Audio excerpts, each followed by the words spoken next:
go. We disappear for like 2 weeks, and Luka Doncic gets traded. What the hell? Myles Garrett asks for a trade. The NFL announces a game in October, a regular season game in October to be played in my home city, and Patrick Mahomes is inevitable. Hey guys, it's Leah the Squirrel, and I'm here with Nikki V and Voice of Reason. And the crazy thing is, like, the NBA trade stuff is just getting started. We also got De'Aaron Fox getting traded. We got Kyle Kuzma going for Chris Middleton. Like Jimmy Butler and Kevin Durant are going to get shipped off any day now. It's fucking madness. And the prom is tomorrow. By the way, the biggest question: must who's be flying the plane?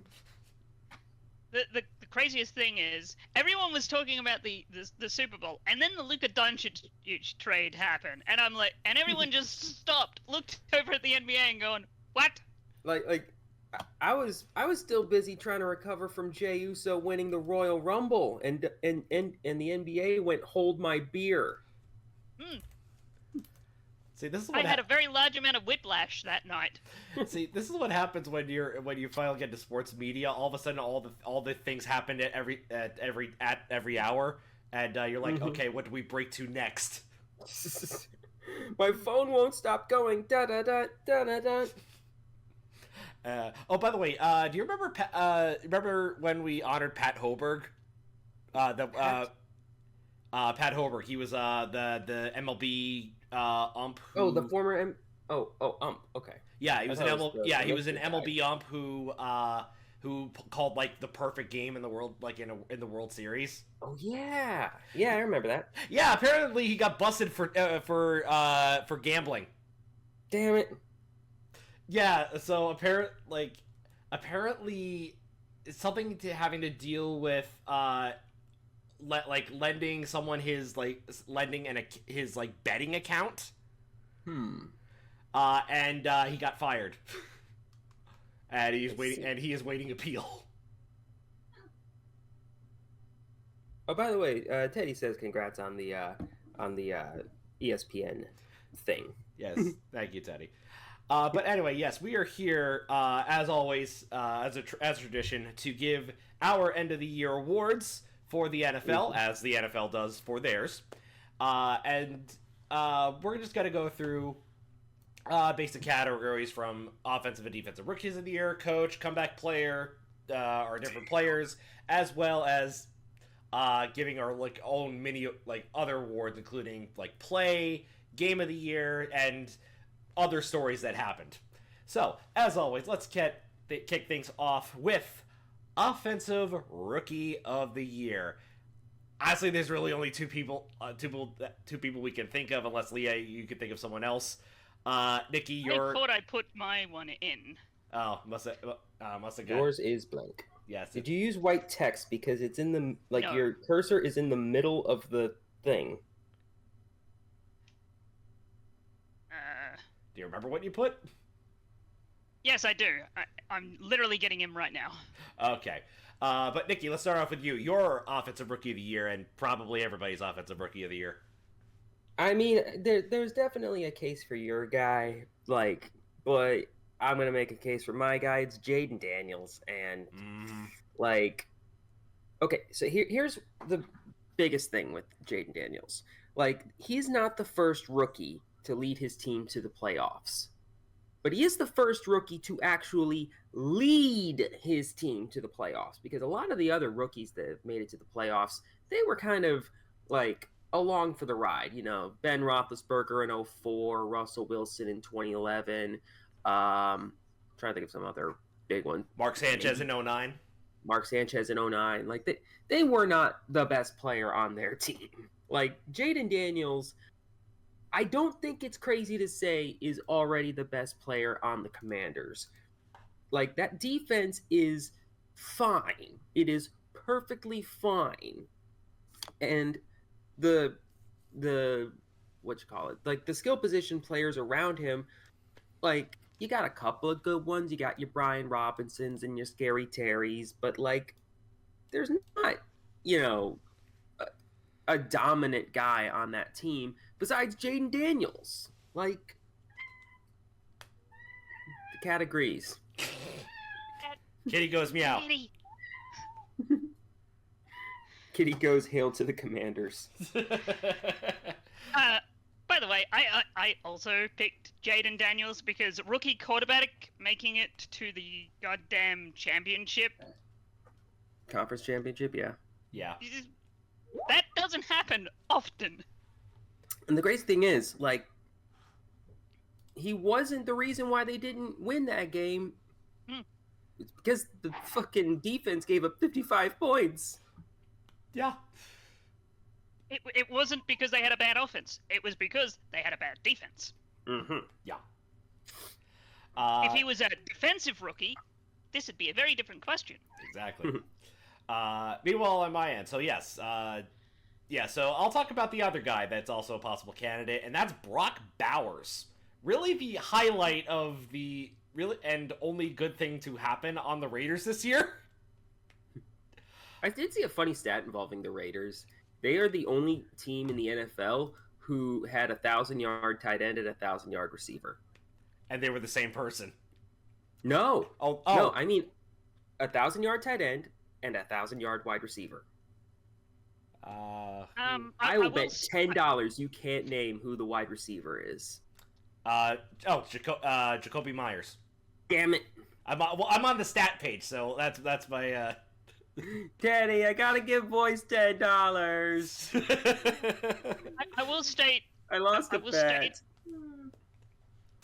I will state the Raiders.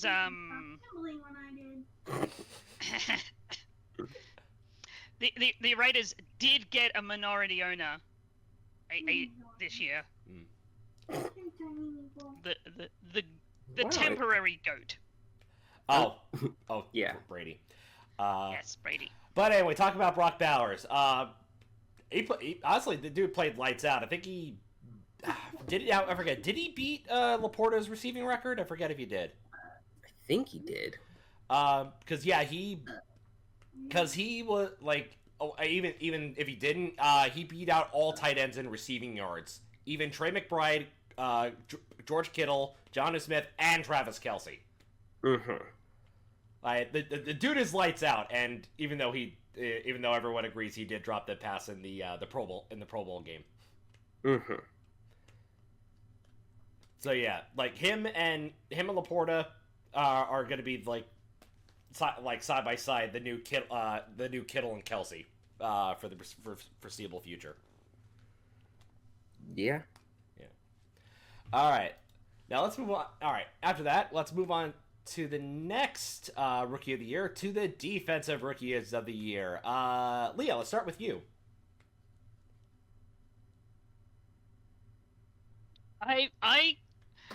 This one was really hard, so I just picked someone. Yes. Yeah. I picked someone who had decent stats.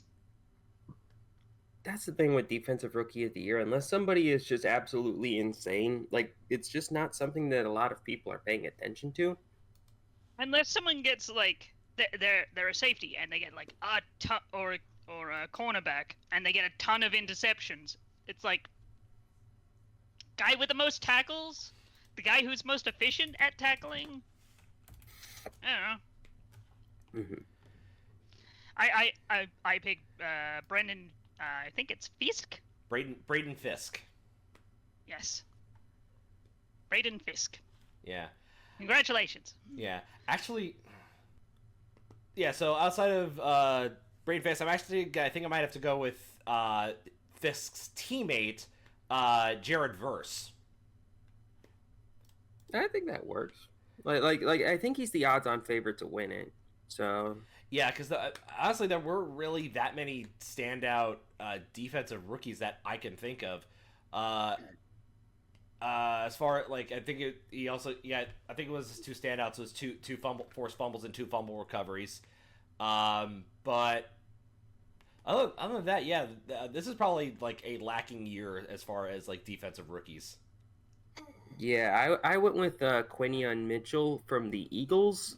Just because, like, he's a pretty big contributor on a team that made the Super Bowl, and like, he he's doing the most out of any of the rookies, I think, in terms of like helping his team get further in the playoffs. So I'll go with that. Quinion Mitchell. Okay.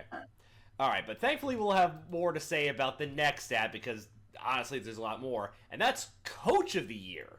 Like who out of the many coaches was a standout that brought their team to the forefront? I'll go with my pick because he is honestly the long shot, and I'm surprised he isn't being talked about. And that's Sean McVay of the Rams.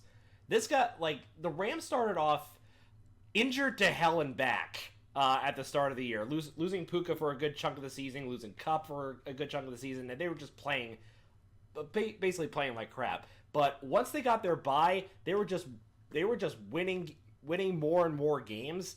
And honestly, thanks to Sean McVay's coaching, that they were able to compete with like top tier teams like the Bills and eventually the Eagles in the divisional round. Mm-hmm. Like I'm surprised he isn't getting talked about. I'm just surprised he isn't getting talked about.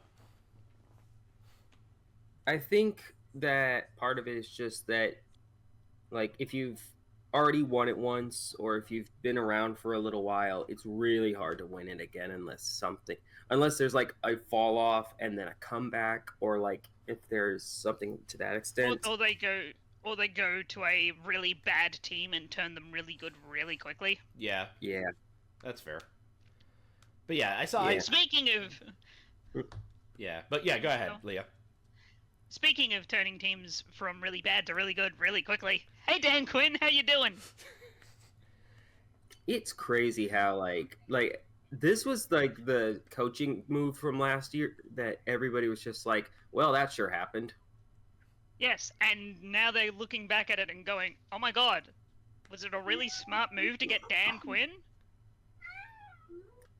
I mean, he did before. That is Lawrence. He did help get the Falcons to the Super Bowl, so like, dude has some talent. I'm like, is Dan Quinn like Coach of the Year just for the fact that he turned the Commanders, a team that is not good, and took them all the way to the championship game, which probably yes, they did get blown out. Yeah, but it's still a championship game. I think it says that more like how good of it, like also like not just how good the coach Dan Quinn is, but how bad the management at the Cowboys are, but which we will get into much later. Yes. Yeah, but Nikki, your pick for Coach of the Year. Give me Dan Campbell. Like let's not overthink this one. Like the Lions were good last year and became the best team in the league this year. Like, and keep in mind we are talking about the Detroit Lions, right? So I'm gonna grade on a curve a little bit, but like the culture like around this team is so much better now, and it basically like this Detroit team has bought into him, specifically him, super hard. Like, he is the most important part of this Lions team, and I would say that's a pretty good case for Coach of the Year. Yep. Yeah. He also makes me want to go to Applebee's. By the way, did anyone do that the pick six thing? Like, because there were like 2 pick sixes like in back-to-back weeks where pick six happens, you get 6 boneless wings for free. But I don't think we have an Applebee's around here, so I couldn't check. Ah, darn. I moved, but unfortunately to a place that I don't think it's that close to me. All right. I'm in Australia. We don't have Applebee's. Fair. Poor bastard. All right. Moving on from coach to this is an interesting category: comeback player of the year. Who had a bad season one year and just all of a sudden turned it around and say, "Hey, you're actually pretty good." Like, I know who a lot of people are voting for, and it doesn't make any sense to me. So you guys go ahead and make your case for him, because Okay, it's a no from me. that is fair. That is fair. So Leah and I, we picked Sam Darnold as our comeback player of the year. Like, what's the dude coming back from? Being ass? Yeah. Pretty much, just being in bad QB situations. It honestly, here's the thing. When I think of like if not for the collapse in week 18 and the playoffs, like that, then it would probably be a no brainer. I see like what happened with Sam Darnold to what happened with Geno Smith. The fact that the guy was bouncing around from bad team to bad team, and all of a sudden, like, he gets the chance to be the starter out of no fault of his own, and the the offensive coaching scheme worked. Like, when you put when you put the right people around him, Sam Darnold goes back to his USC form. And we saw that this season. I know people were yakking on him getting being doused in water by his teammates in week 17, even though the season wasn't over yet. But like that moment saying, no, you are you are part of this team. You brought us to this, you helped bring us to this moment. Like, it is definitely worth celebrating, regardless of we get the number one spot or not. But wouldn't that be more of an endorsement of Kevin O'Connell as coach? Well, you could also say the same. Well, you could also make the same argument for Pete Carroll as coach with Geno Smith. That's what I'm getting at.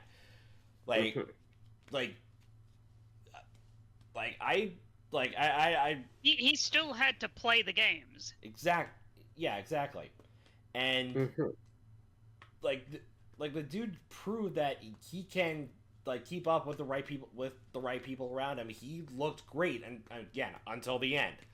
I still vouch that Sam Darnold was comeback player of the year solely on precedence from Geno Smith. Here's my thing about it. Sam Darnold went from, at best, third string quarterback last year to this year and going into next year, most likely being a starting quarterback. I mean, yeah. Although I will say that the last quarter or the last couple games of the season did make J.J. McCarthy at least a contender to get that job back. I'm not suggesting him being the starter at the Vikings. I'm saying he's gonna get a good contract. Yeah, yes. He just but like I said, he needs to have, the right team around him. Starting with that offensive line. But anyway, your pick for comeback player of the year. Give me J.K. Dobbins.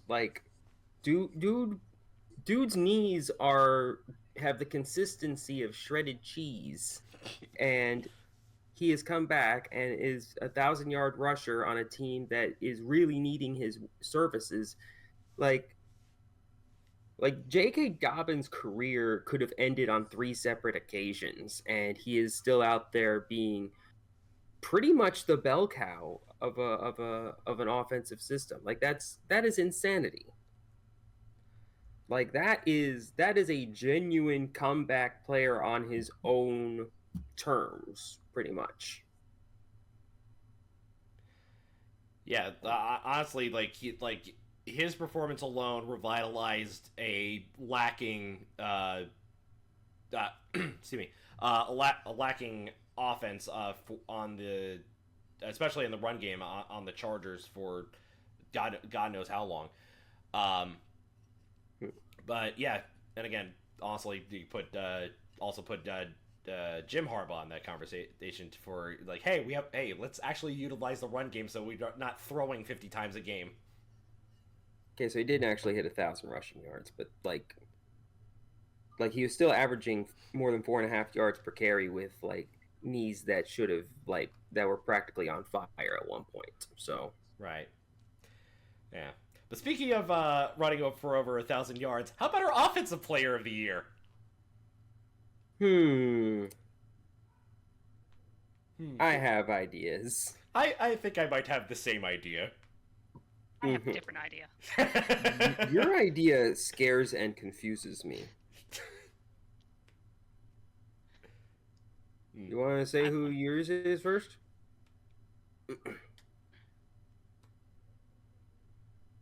Leah? Oh no, you guys go. Okay. All right. Well, I mean, how are you gonna go against Saquon? like, dude almost broke the single season rushing record.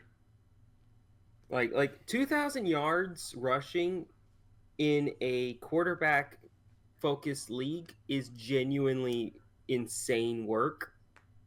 Right. And didn't he almost get it hit 2,000? Wait, he missed a game, so he still did it in only 16 games. So the purists have nothing. There's nothing. Exactly. And honestly, it would have been poetry to break the record against this former team, but no. Save that for the playoffs. We have a Super Bowl to win. Mm-hmm. Yeah, we'll talk about, but well, of course, we'll talk more about Saquon a little bit later. But Leah, your offensive player of the year. My offensive player of the year is Jared Goff. Why? Because he was a actually very good quarterback. Mm-hmm. He did the job of a quarterback, not a running back. Looks over in one particular direction. Like he had he had a rating of over 100. I mean, yeah, 111. that's very Yeah. good.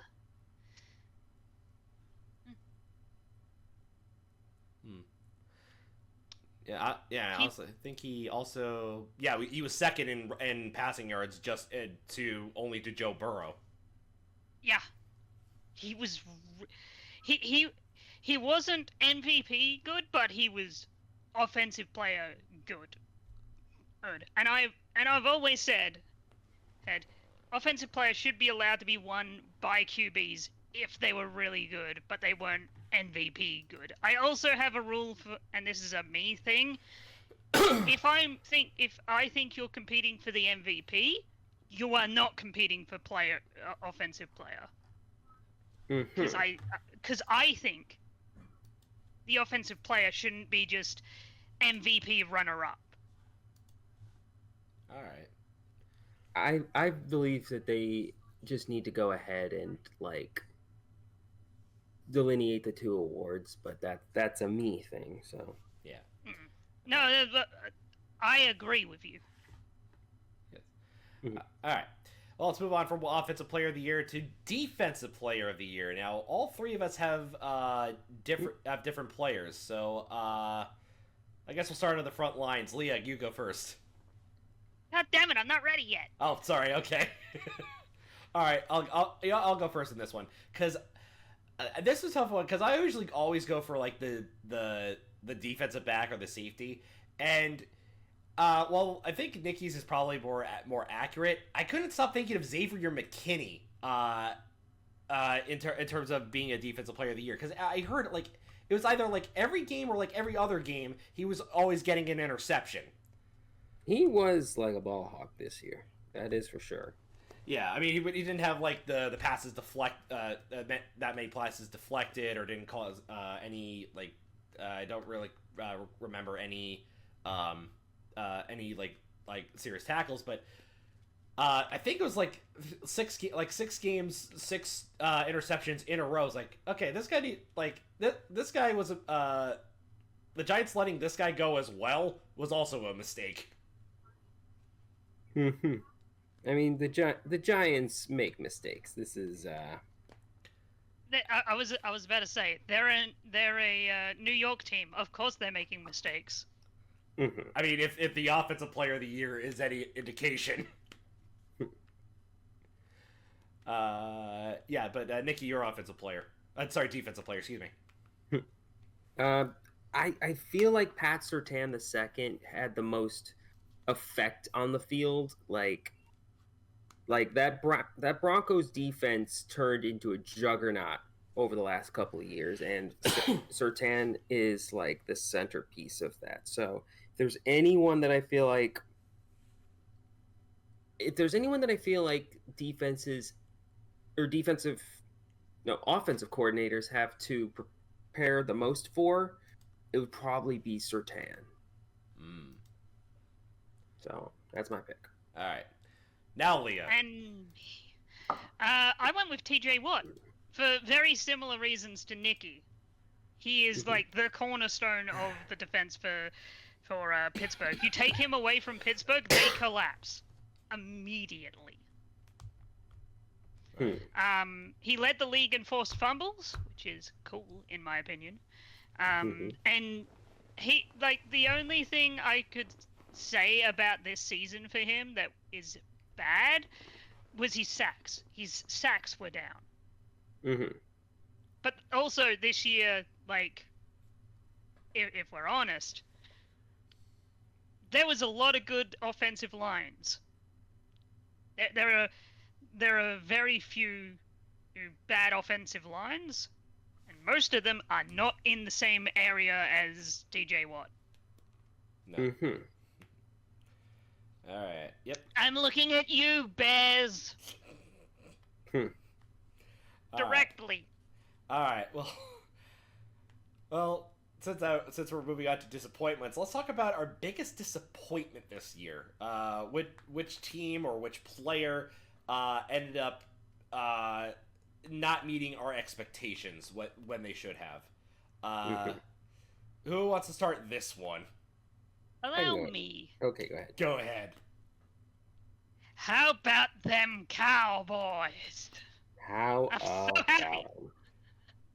All in So my, happy that all they're in my shit. ass. And don't forget the comma. Commas are very important.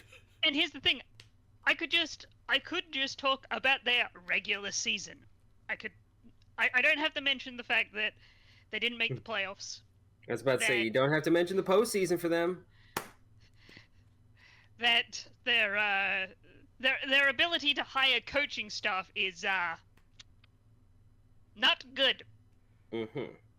You've got the son of one of the possibly the most how to put this Joke without being too no Schottenheimer. Yeah. Choke His dad, aka Mr. Choke. Yeah, that's what I'm saying. Yeah. Ooh, some lovely food. And also, why the fuck did you get Eberflus as a coordinator? I mean, it's probably the same reason we got Dennis Allen as a coordinator. Like, he's a fine coordinator, just for the love of God, don't make him a head coach. Yes, but here's the issue. Our defense was always bad. And now you put him in charge of the Cowboys' defense. Used to be good, but they got rid of the guy that was in charge of that defense. Exactly.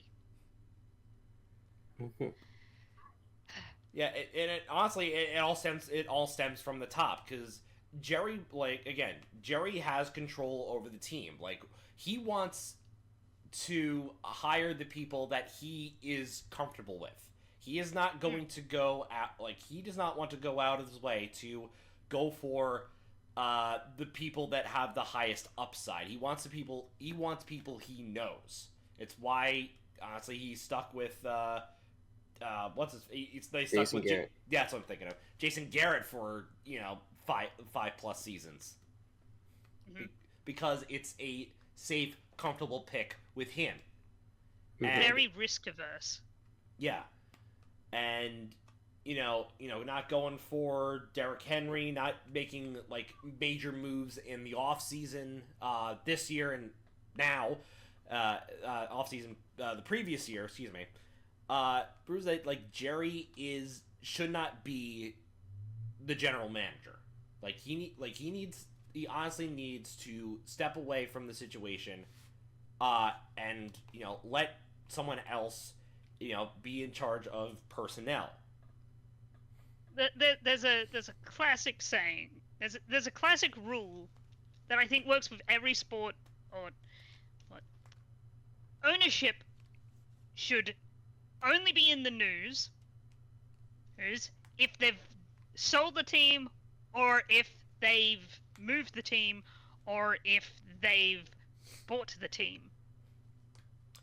So does that That's mean? it. So that means I can talk about my disappointment? Yes. The goddamn Jets. Okay. The previous year, Aaron Rodgers got hurt in 4 snaps. This year was supposed to be different because you still had Aaron Rodgers, you still had the same offense, you still had the amazing defense from the previous year, and you saw what happened. Aaron Rodgers is mortal. The defense got worse, and guess what? It all stems from the top once again because Woody Johnson is awful. We all heard the rumors about them not going for Jerry Jeudy because his Madden rating was off. We also, and the whole thing with the reason for Saleh getting fired was because he didn't want Nathaniel Hackett calling plays anymore. And what ends up happening? Saleh gets fired. Meanwhile Hackett gets fired anyway. He doesn't get called. He's not calling plays regardless. His teenage sons are making decisions that affect the team. Why are you doing that? Yeah, because he's clueless and he only trusts like nepotism people. I have a major hot take for next year when we get to it, but I think the hire of Aaron Glenn I think is a really good pick, and also getting Steve Wilkes for the defense also really good pick. Mm-hmm. But I do not trust the Jets to go anywhere as long as Woody Johnson is calling the shots. Right. That is why the Jets are my biggest disappointment. Yeah. Yeah, like me and you were like, teams that should be good are horrible. That's me and you theme.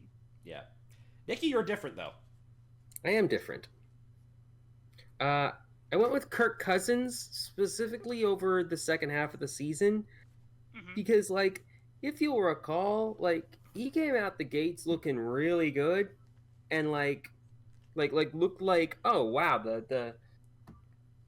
the Falcons were extra dumb for using their first round pick on a quarterback, and like he genuinely looked like if he could keep that pace going, he was pretty much a lock for comeback player of the year.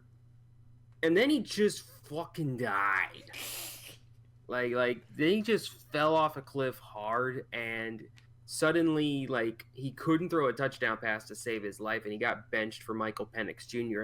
And then that in turn made the Falcons look extra dumb for giving him a massive contract. All this leads back to the Falcons being super dumb.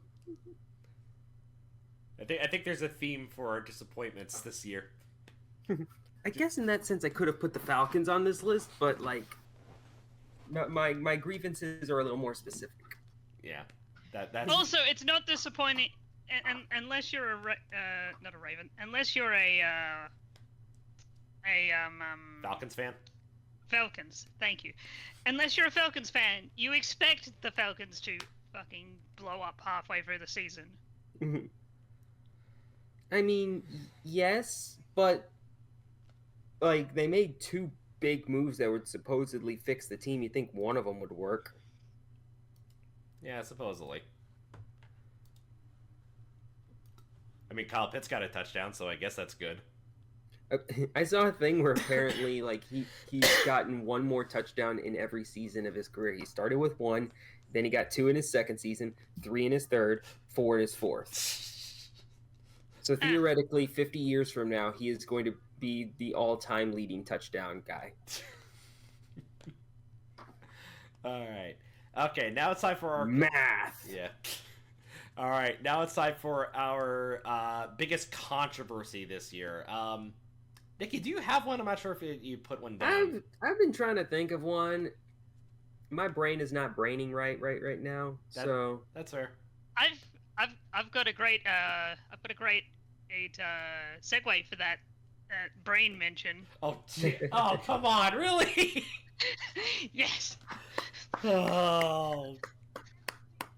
I'll give you that one. I'll be here.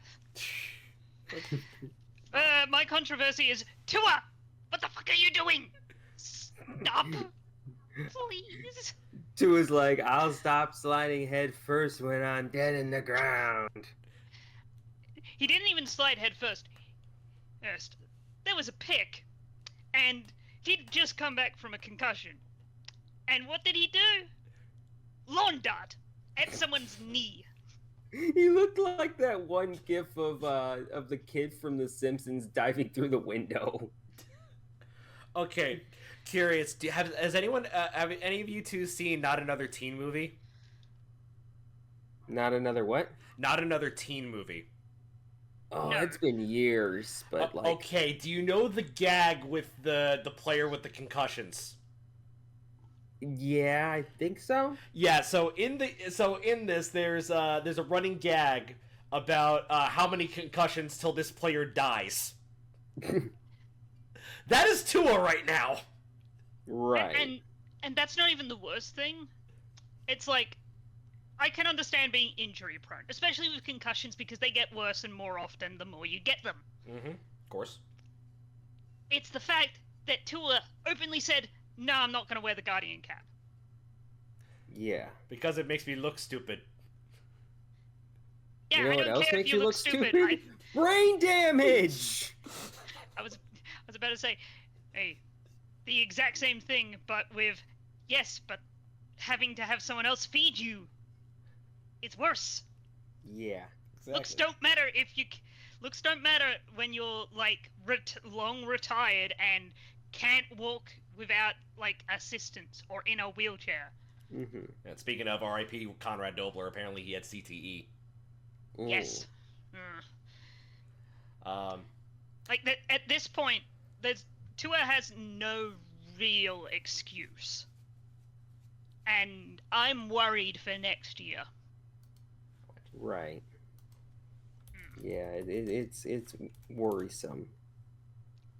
Like, part of me is like, there's the little like monkey part of my brain in the back of my head is saying he is one good hit away from being just like done forever in the NFL. Mm-hmm.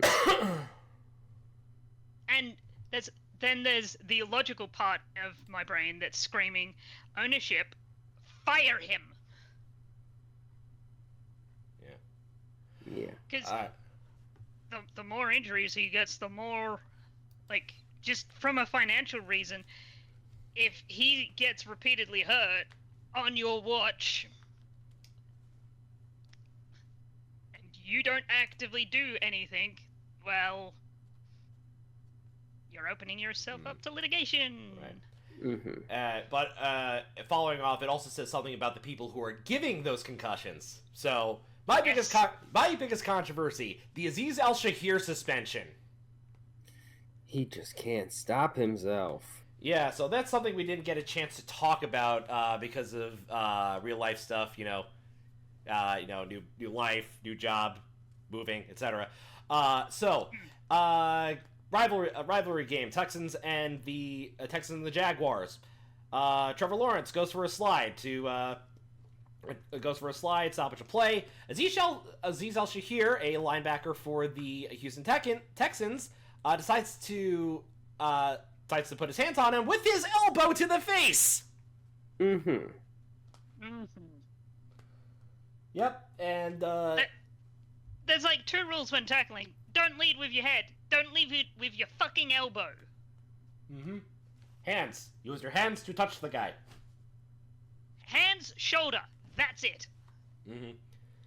And I worry what's gonna come out of this. Just more trying to protect the quarterback.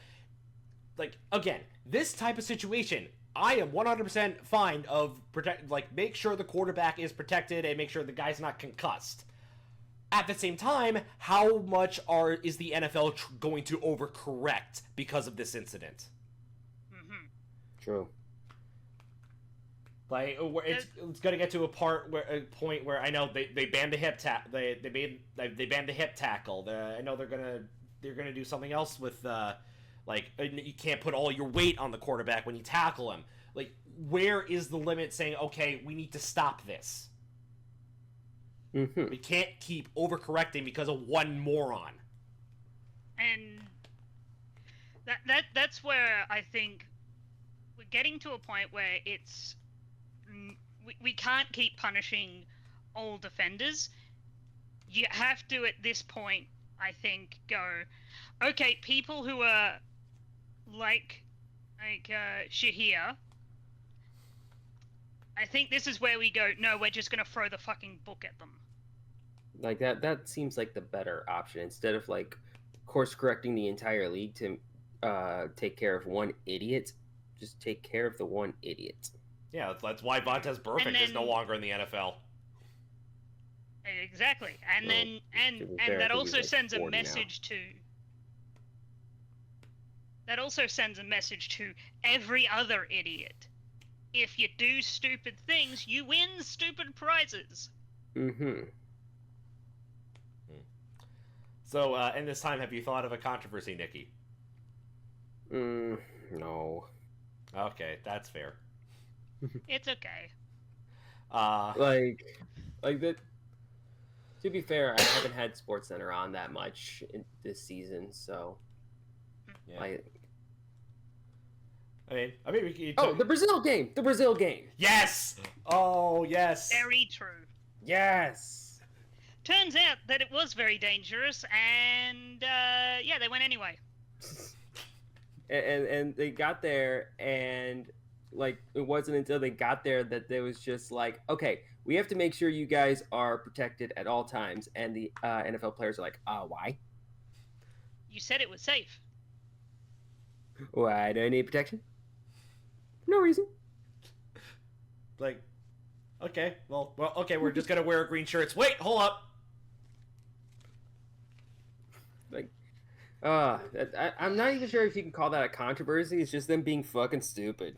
Mm-hmm. I mean, most controversies are just being fucking stupid. Mm-hmm. Cool. Figured out something. Yeah.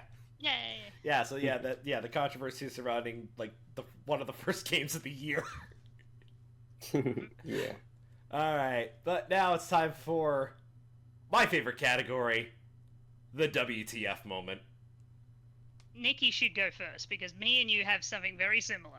Yeah. Yes. Okay, if I would have told you going into the season that the Washington Commanders were going to make the NFC Championship game, you would have me checked into rehab. Like... No. Because in our prediction videos, I predicted this. You predicted half of it. I predicted that they'd have a really good season. You also said that they were going to change their name back to the Reskins. The year is not over. Well, the season is not over yet. Until next season starts, I'm counting it.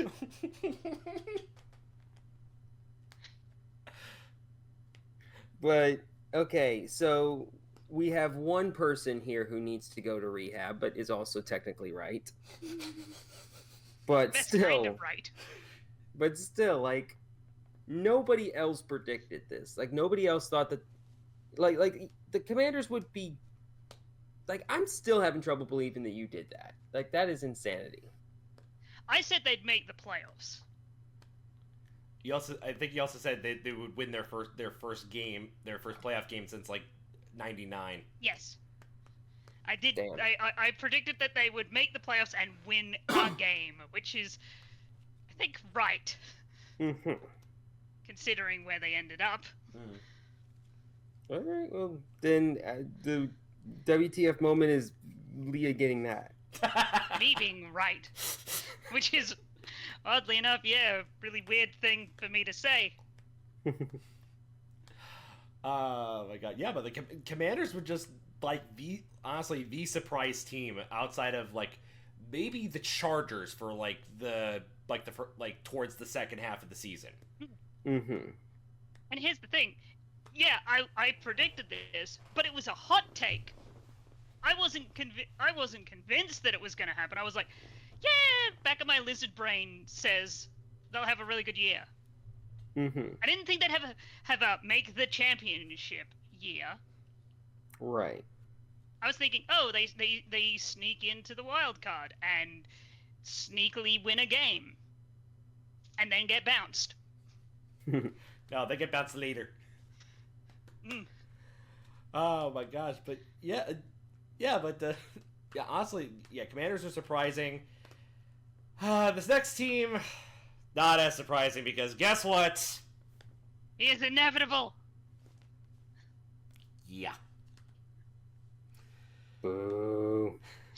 So yeah, this will go along with my thing, the Chiefs and their use of dark magic. Mm-hmm. Yeah. Yeah, the crazy thing is, they will if they win the Super Bowl, they were one game away from a perfect season, which has never happened before.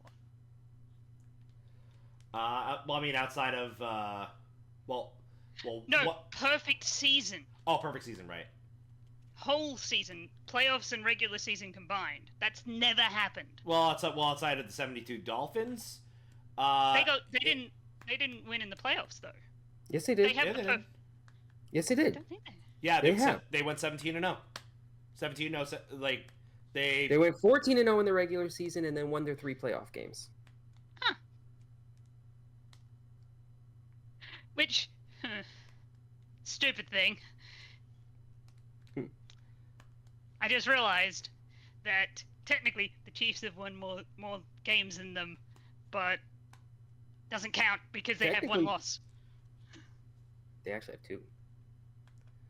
Yeah, we don't count. We don't count the rest game. It counts to me, damn it. Oh yeah, they lost 2 games. I completely forgot about the game where they just decided, nah, we're not going to play. But yeah, it was like, well, back to what I was saying, like the Chiefs and dark magic, like the Chiefs, like the luckiest sons of bitches this season. Right down to the first game with Isaiah Likely's toe. Yes. Just being like a hair on the white line. So really crazy fact. The difference between the Bears and the Chiefs are literally that they are inverse. Yeah. Chiefs are really good at winning one possession games. Bears are really bad at that. Yeah. Bears would be like, if I remember correctly. The only difference between us and the Chiefs. No. What I'm getting at is the Chiefs won. Like they would be, if I remember correctly, they'd be like 2, 3 or 4 wins to the rest losses. If they didn't win those 1 point game, not 1 point, but 1 score games, and the Bears would be the exact opposite, winning like 13, 14 games and losing the rest. If they won those 1 point games. Mm-hmm. It's like that's how crazy like their luck has been. Yeah, that they've been able to consistently win those low-scoring games. Yeah. Now, is it luck or is it really good coaching? I honestly think it's just a really good defense. Yeah. Okay, but now it's time for Play of the year. These are fun. Yes, like many nominations. A couple that didn't make the list. Honorable mention that I'm thinking of off the top of my head. I posted this in the chat way long ago. Kenneth Walker's AEW moves to try to getting avoid tackled. Yeah.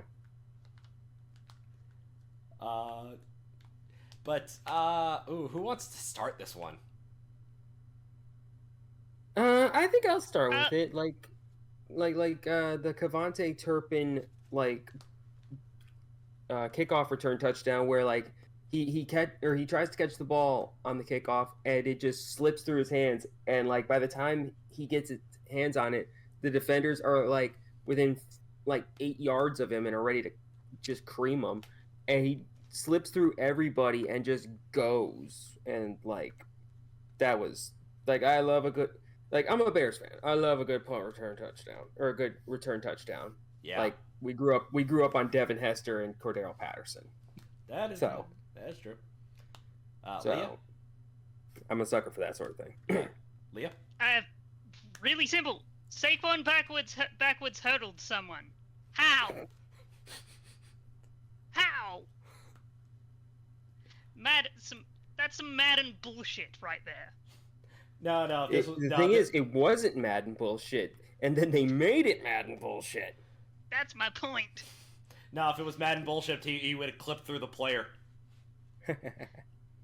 Well, no, if it was Madden bullshit, he would have gone to do it. His leg would have collided with them. The physics engine would have freaked out, and then he would have spun through the air. Fair enough. Alright, and mine, just because I love torturing you two, it's Jaden Daniels' Hail Mary against the Bears. God. How perfect a play was that for me to fucking call? Remember last year when I made Tyreek Stevenson my defensive rookie of the year? Oh, yeah, he got cocky and then he did that thing. Fun fact: if he had kept drawing, he wouldn't have made it in time, and it probably wouldn't have been a touchdown.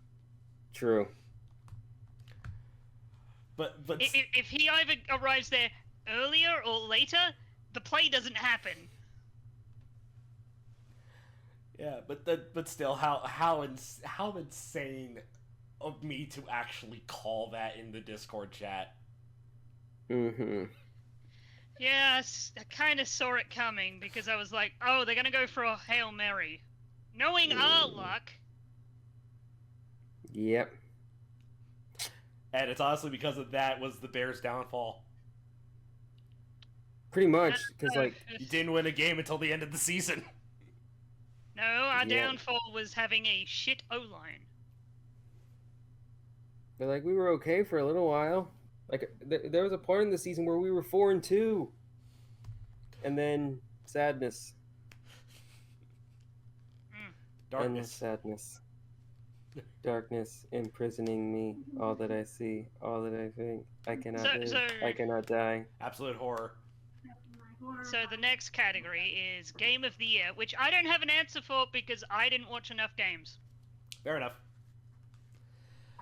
For me, it was the Lions Cowboys, where the Lions absolutely rope-a-doped them. That was comedy. By the way, if I had have added in a playoff game, it'd probably have been the Chiefs Bills. Yeah. It's past one. Yeah, that's it. It was a really good game. It was a great playoff game, which is rare. Yeah. We had two really good Bills playoff games this year. Mm-hmm. But speaking of Bills games, I had to go with the one from the regular season. It's always in a losing effort that I pick it. It's the Bills-Rams game in week 14. Oh God, so close, but it's goddamn. That was a great offensive battle once again.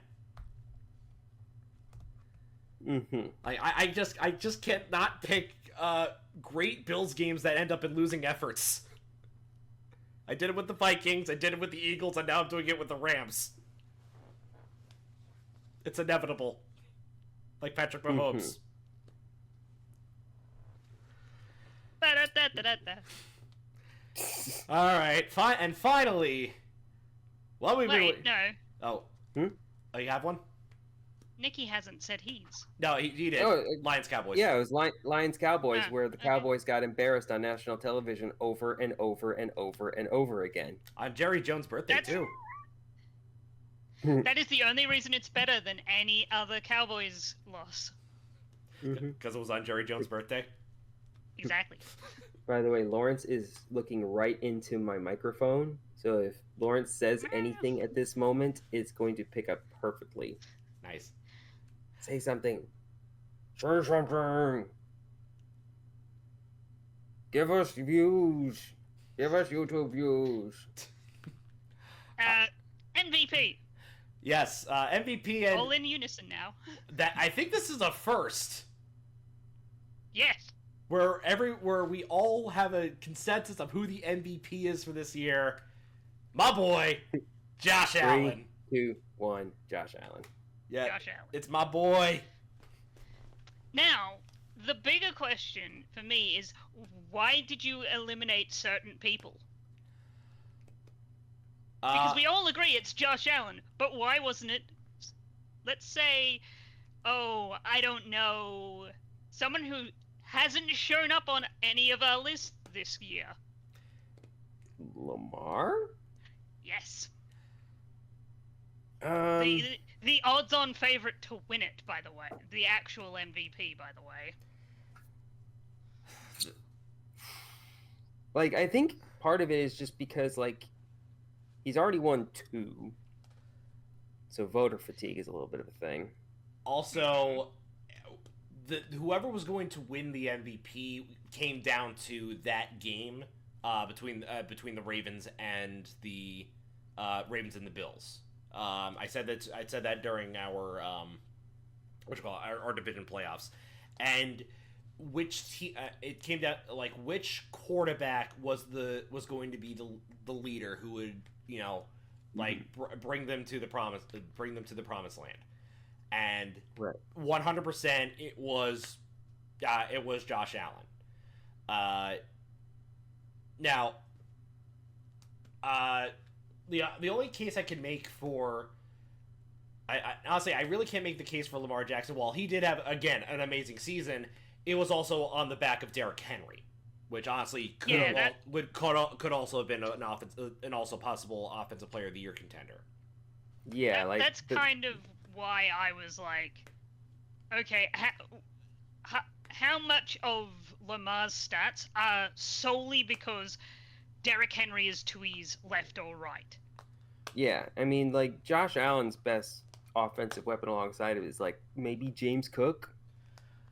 Standout weapon. Well, unless you count his dual tight ends, Kincaid and Dawson Knox.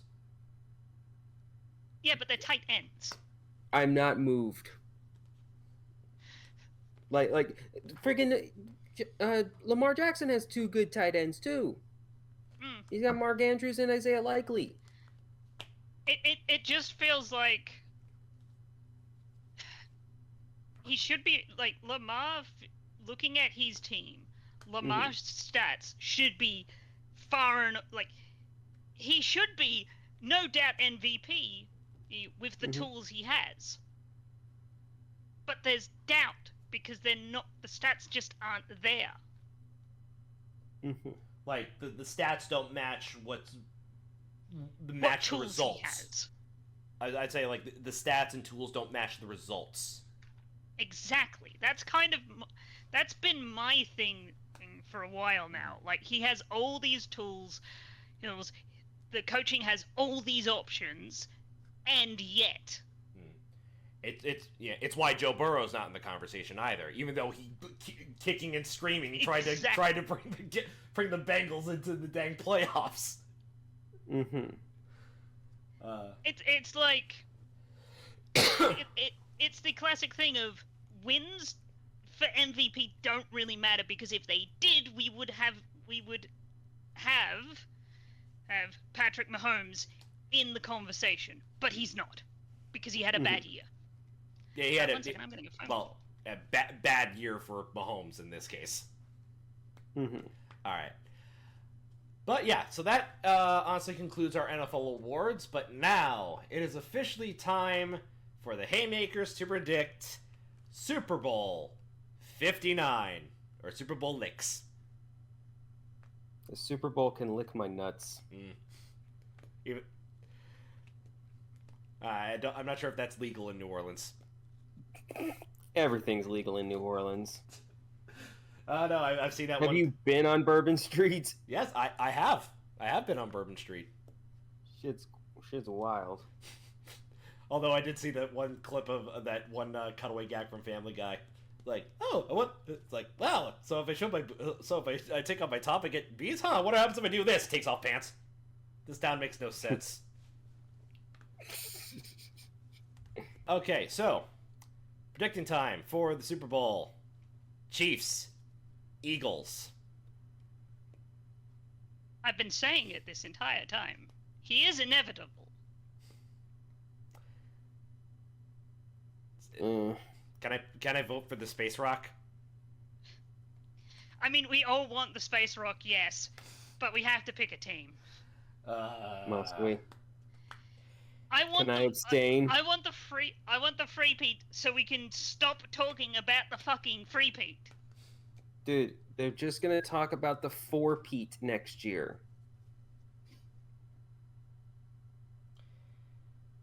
Like, all right. At least if they don't get the 3-peat this year, we'll have to wait 4 more years before they start talking about the 3-peat again. This is a tough one. Yeah, I was about to say, and the inverse problem to that is that Eagles fans deserve nothing. Yeah, that's the issue. Is like, here's the thing. They've had it too good. The Chiefs have slightly more have more tools at their disposal that are fairly good. The Eagles kind of only have Saquon. I could kind of make that argument. It's not a very good argument, but it's there. Only because it's okay. Saquon on his own against the Eagles defense might do okay. It's the rest of the Chiefs defense that Jalen Hurts should be worried about. Because like Steve Spagnuolo's defense has proven to be like a game changer for this team. Ultimately, I think the only I know that my pick. Here's the thing: my pick for this is going to be the Chiefs because it is inevitable. However, if the Eagles do win, the one person that definitely deserves the win is Saquon. Yes. One because he didn't get the rushing record, and 2, it's going to be his birthday. He's gonna be playing the Super Bowl on his birthday, and how fitting would that be for him to the ultimate birthday present of him getting a ring / Super Bowl MVP. I mean, here's the thing: if the Eagles are gonna win, Saquon has to go really well. And if he goes really well, he's getting that MVP. Because Jalen Hurts is good, but he's not. He doesn't feel MVP. He doesn't feel Super Bowl MVP caliber. Just talking on the Eagles, he's not the linchpin. No, 2 years ago you could say that. Hurts 100% was the linchpin, but again, going back to Saquon, it's like, no, the focus is on this guy now. But yeah, a little bit of regression and a really good player. Yeah, so that's ultimately my pick. I'm picking the Chiefs, but ultimately I want Saquon to be happy. I'm happy whoever wins, because I have to be, because I'm a Bears fan, and we don't get wins. Well, I'm a Bills fan. We we only know disappointment. Mood. So Nikki, do you have a prediction, or are you still abstaining? Give me the Chiefs. I'm going to put that in the Chief. It says, Chiefs. Pain.